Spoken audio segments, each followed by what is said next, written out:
everybody. Welcome back to A Late Show. Let's check in with our friend, Mr. John Baptiste. Hello, John. Hello, what's happening? So much is happening. You know, I have a guest tonight. Yes, I saw that. Two guests. Well, exactly. Evie's more than, she's actually crew at this point. She's not a guest, but John Krasinski's right there. There he is. Ooh. Did you ever wait tables, John? Yeah, I worked at the Superdome in New Orleans during the Saints game. That is fine dining. Look, let me tell you, the Superdome hot dogs and the cheese dip. Oh. I have burnt myself on a hot dog and a cheese dip in my day. I was not good at putting the hot dogs together. And then the rush at halftime when you make the hot dogs. Yeah. It's a terrible feeling when you break the hot dog in half. Yeah. Or you go through the bun. Yeah. And there's a line of people Can't you use the pump cheese to glue it all back together? You put enough pump cheese on there, you don't know what you're selling them. That's right. I don't want to do that to people. You know, I want to keep it nice and neat so they have something you can just go hand it to them just like that. Well, I'm glad it wasn't too severe of a burn, John, because I'd hate to see anything happen to your hands. Yeah, do you have a little music you can, in celebration of Mr. Krasinski in here? Oh, yes. Anything that he inspires you to play? Let's see.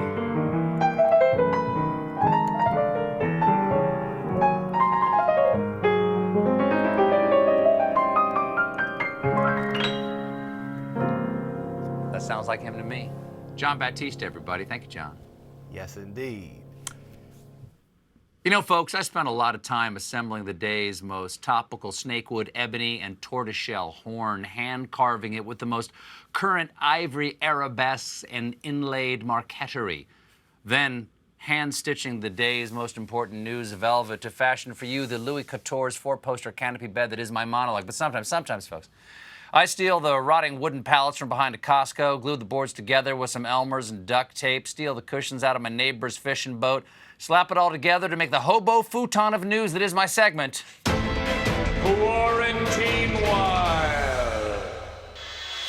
Quarantinewhile.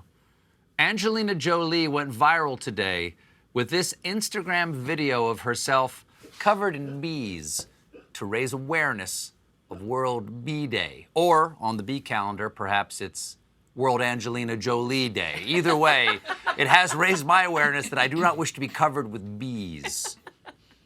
Quarantinewhile. Scientists have unraveled a mystery about a naked giant carved into an English hill. He is swinging a big club. And the one in his hand's not bad either. He is fee-fi-fo-hung. Now, here's the thing. We can all see his beanstalk. But you at home are going to see a black bar covering his golden goose, even though he is literally covering an entire hillside in England, clearly visible from anywhere in the surrounding area. In fact, the only man-made things astronauts can see from space are the Great Wall of China and this guy's dong. And yet, the CBS Corporation is going to make me put a bar over it.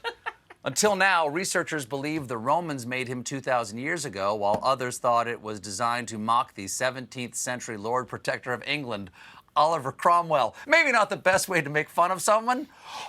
How should we make fun of the Lord Protector? I've got it. Let's give him a massive bangers and mash. That'll show him. That was a perfect English accent, wasn't it? Perfect. Did I sound like Emily? I was tricked into it. It was Emily. But a team of archaeologists has now included the giant was carved into the hill between the years 700 and 1110 AD. So it's a medieval penis pick. That's risky. What if the wrong person sees it? No, Mom, you weren't supposed to go to the stream to pick fiddleheads today. That hillside was for Gertrude. Did you see her? Did she say anything? Quarantinewhile. Microsoft is finally retiring Internet Explorer in 2022. At least they can rest easy knowing they helped so many people download Google Chrome. Quarantinewhile. It's time for my once every 17-year segment, Cicada Updata. God, I need a cup of coffee. Everyone's talking about the Brood X cicadas reemerging in 15 states after hibernation, and according to experts, people are now eating cicadas found in their backyard, and you can too. Sure, I can. That doesn't mean I should. I can eat anything in my backyard. Flowers, grass. I'll eat the swing set if you deep fry it first. But getting eaten might be the least of a cicada's worries because Quarantinewhile, Brood X cicadas face a death zombie fungus that eats away at their butts.